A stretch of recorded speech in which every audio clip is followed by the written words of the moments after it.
So traditionally, Ricky, when I'm on the sidelines and I'm doing games or whatever, one of the things that they always tell us never to ask when something is completed is how does it feel? How does it feel to have done this? I'm going to put $1 in the jar and understand that I've violated sideline reporter law number one and go ahead and ask, now that the draft is over, how does it feel? Yeah, I mean, it still hasn't hit me yet, but it's just amazing. Like right now, like everything I dreamed about is coming to reality. The hard work, like it's crazy. Like I still waking up knowing like wow, like you're gonna be a pro is still like crazy to me. So yeah, I feel great. I feel excited, and like I've been saying this like from the start. Like I'm just ready to work. Take me through draft day. And I mean, did you have any ideas? Were you married to your phone? Were you trying to figure out where were you watching things? How were you keeping a track of everything? Take me through draft day, which ended up being very short for you, but take me through draft day and your prep. Yeah, so I mean, I was talking to my agent Mike from Octagon, and he kind of gave me a heads up of where I was gonna get drafted, but it kind of went over my head. My mentality was like, honestly, like wherever I go, you know that they obviously want you for a reason.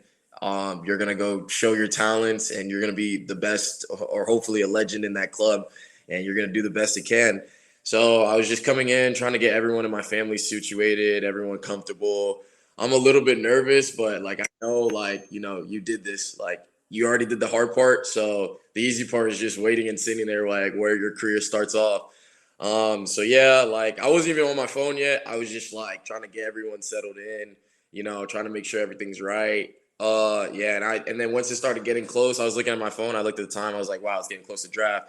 So obviously, I did a live stream because you know how MLSs are. They want to do it online now. So I try to find a little live stream, and there was this guy called Kick a Ball Pod. They were doing like a live stream. They were like guys that are really into like soccer, MLS, and all of that in the college world. So they were doing like the MLS draft on their end. So I was just like, might as well do it there. Get the entertainment, get some type of feel that you got accepted. So yeah, I was on the live stream. We waited and we were watching. They were talking a little bit, and they announced the first pick, which was the center back from NC State, which is congratulations to him. And then yeah, like I was just waiting still, and then I got a notification from my agent like, "You did it, man." I'm like, "What do you mean?" And he's like, "Go look at Twitter." I look at Twitter, and then I just completely drop. Like I drop, and I just like lose it, and I'm like, "Wow." So my first pick, I saw Atlanta pick me, so I was just like, you know what, like, we'll take it. So I got excited, I cried. I was super excited. My mom was shocked. My dad was so happy. Everyone celebrated for me. And then yeah, I just wanted to wait to see if they were announcing. And then I was waiting, and then I just heard like Ricky's going to Atlanta. Oh wait, he got traded. So I was like, wait, what? I was confused. So I was like, wait, huh? What's going on? And then I heard I got traded to Dallas, and I heard they spent a lot. So I was like, wait, what's going on? And yeah, like I saw Dallas. They called me. They called me, and I was just like, thank you. Like I appreciate you guys. Like I'm just ready to work. And we celebrated. We were just talking about like memories. I had Drip FC come down and interview my friends and family, how they meet me and stuff like that. And yeah, it was just a surreal like feeling, like knowing that how my career went from different pathways to now is just it went amazing, and I'm just excited.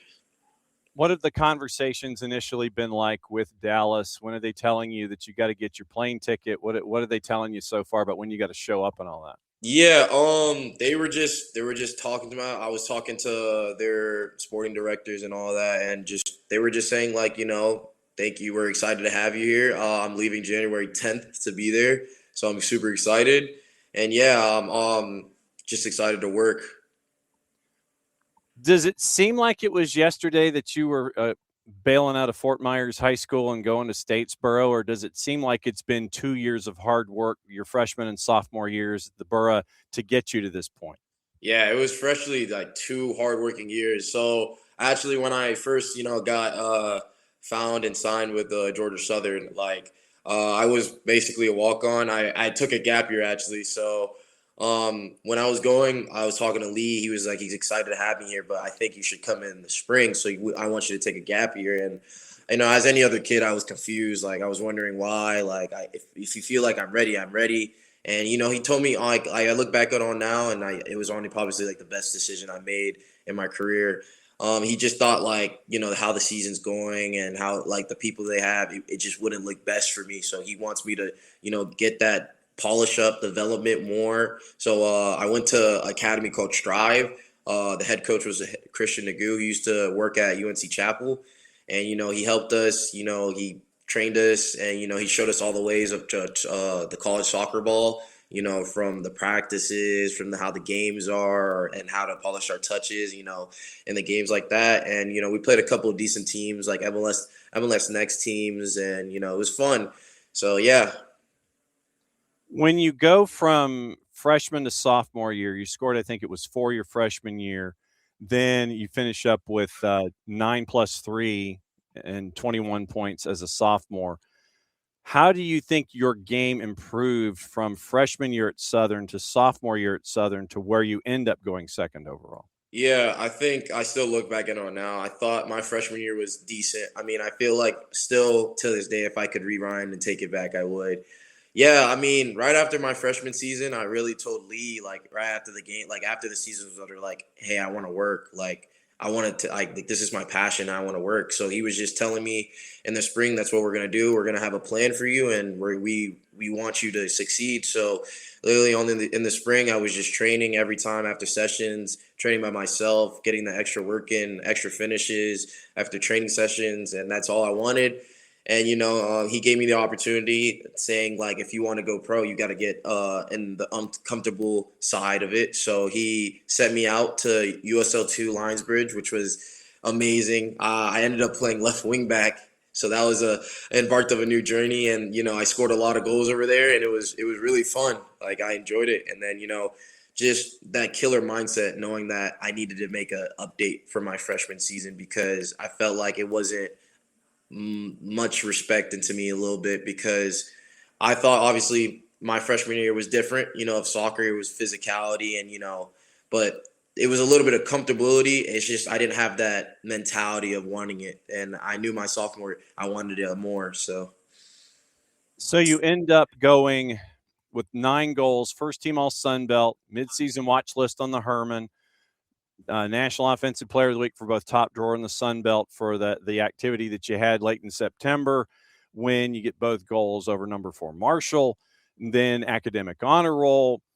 For someone who hasn't seen Fun Belt soccer, how would you break down how competitive the conference can be and how it improved you from your freshman to your sophomore year? Yeah, my freshman year, it was definitely the speed of play, the physicality, and then just the different talents from different countries. I was for my first game, my first preseason game. I still remember it. I was nervous, first time being in the college field, having my friends and family there, and the first time I touched the ball, I just like felt like my legs were noodles. Like I never played the game of soccer ever in my life. And I saw. Luckily, I had the opportunity to play with my friend Harvey from home, and me and him basically kind of play the same. We know we're confident players, so when I saw him like enjoying it, doing what he was used to, I knew like if he could do it, then I could do it. So just more of the confident side of not being worried about other people, and I just grew more confident, and I would say that there was a little bit of not that much hunger my freshman year. It was more like trying to understand the system and understand how college soccer is with just different players, players that been in the pro like MLS, and it's just different there. So that's why I wanted to train more in my sophomore year, and I just got the hunger of to score more, and I just saw every time I felt like in a position, I knew I could score. I knew I was just a good player that I wanted to be, and just using the abilities that I was good at, which was my pace, my dribbling, and a little bit of my strengths.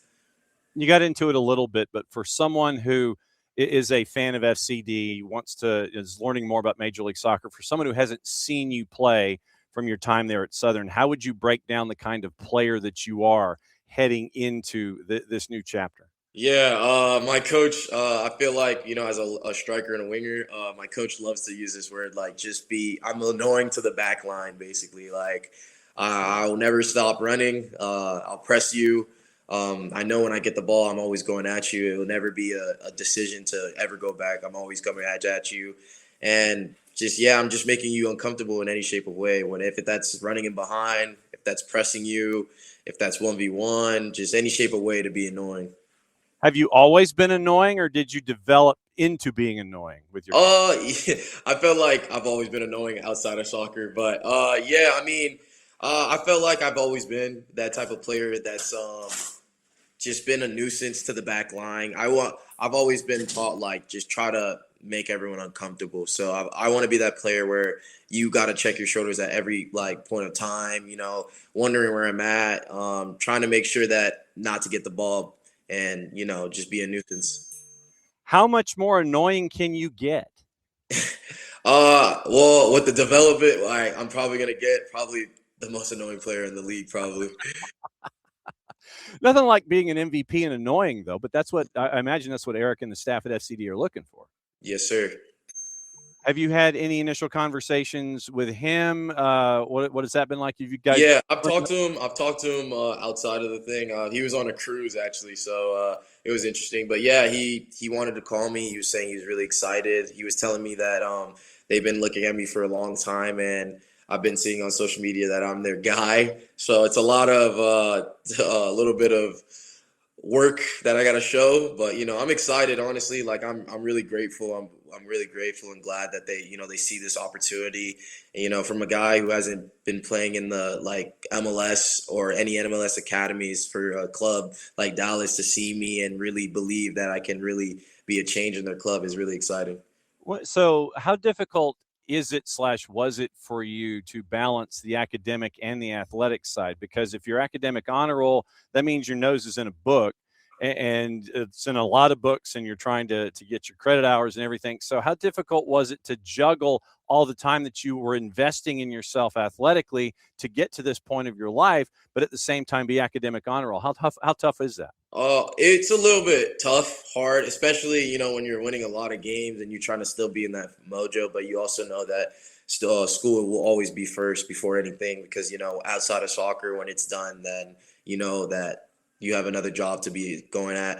It's been a little bit difficult, but I just feel like with time management, organizing stuff, it'll be a little bit easier. I've always been in like the study hall in our school, just making sure how quick I can, finish my work.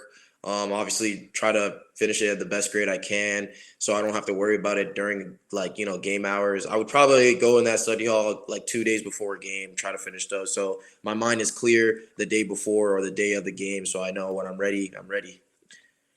What else do you think you need to work on so you can be ready at the next level? Because I know that you mentioned that growth from freshman to sophomore year, everything that happened in the sophomore year there in the Borough, but now it's a different ball game. What do you think you still need to work on and improve on yourself, you think? Yeah, I think I definitely need to improve on my discipline. I'm very a passionate guy. Like I know that I want to try my hardest and be the best player I can, but my emotions can lead to the wrong. So I feel like if I just with composure and have patience, that would be better. And then just making sure like time management could always be better. Just making sure that everything is just in line. You're not forgetting anything, and not being late to stuff, being extra an hour early, and just doing the right things. Have you always been that fiery, emotional type when you're out there on the pitch? Have you always been wired that way? Yeah, I just feel like I always want everyone. I feel like everyone wants to win, but I take winning very passionately. Like I want to win as hard as I can. I want to make sure that everything I do is try to be right or make sure my gameplay's wrong. But I very take losses very well. I'm starting to learn how to take losses more, but I try to just do the best I can and make sure that help my team win, and that's all I really care for. When you have questions about how things are going for you on the field, training, discipline, all those kinds of things. Who is, and you can mention names if you want, or you can just mention numbers of folks that you have on a speed dial. How many folks can you reach out to in a moment's notice to sit there and say, okay, I got a question about this. I got a question about this. Am I too hot-headed here? Am I being too much of a nuisance? When do I dial it back? When you have questions about yourself and your growth, who do you go to get those answers and feedback? Yeah, I feel like with soccer, I feel like with Georgia Southern, all my coaches, would be on speed dial for me. They know that I really care about this sport. So they would help me in different ways, how to relax my emotions, because there would be moments of time where I let my emotions take over my game, and they would help me out, like knowing that, there's still there's still time in the game. Like there's always time in the game. Like just because you made a mistake doesn't mean it's the end of it. So just try to forget it and then carry on and make something happen. And then maybe outside of soccer, probably like another three with my teammate KP. He's always been there since day one. Since I first got there, he's helped me out. He showed me the ropes. He shows me how it is. He shows me the area. And, he showed me on and off the field, like how to just control my emotions and, just be a better person. What's it like to get that kind of feedback where you sit there and you're wired one way and you think that's the way you're supposed to be, but then somebody comes up and taps you and goes like, just kind of dial it back a little bit? Because I know that we take our personality seriously and we don't want to deviate from what makes us successful.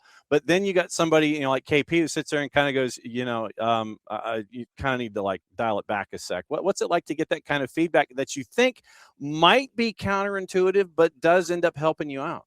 Yeah, I feel like it's really good. I mean, when I was a kid, I was never really a type of person to talk about my feelings and talk about a lot of things in my life, which I would try to keep it myself and deal with it. But I've been learning more now to just like communicate, and talking to people could be the best options. Yeah, it's been great having someone to kind of like either understand how I'm feeling and trying to like reel it down to a more, peaceful and sensitive type of topic. So I'm really glad that I have some people on my shoulders that can really help me out in any different type of moments. So KP, if memory serves, didn't he get picked by NYC? Yes, sir, he did.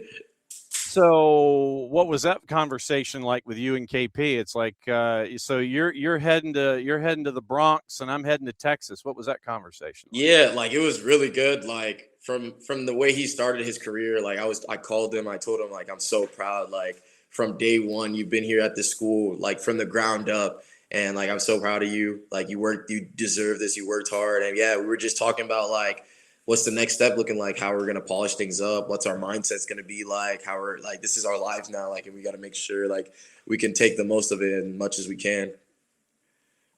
Obviously, this is probably one of the best Christmas presents you could have ever gotten, going number 2 overall.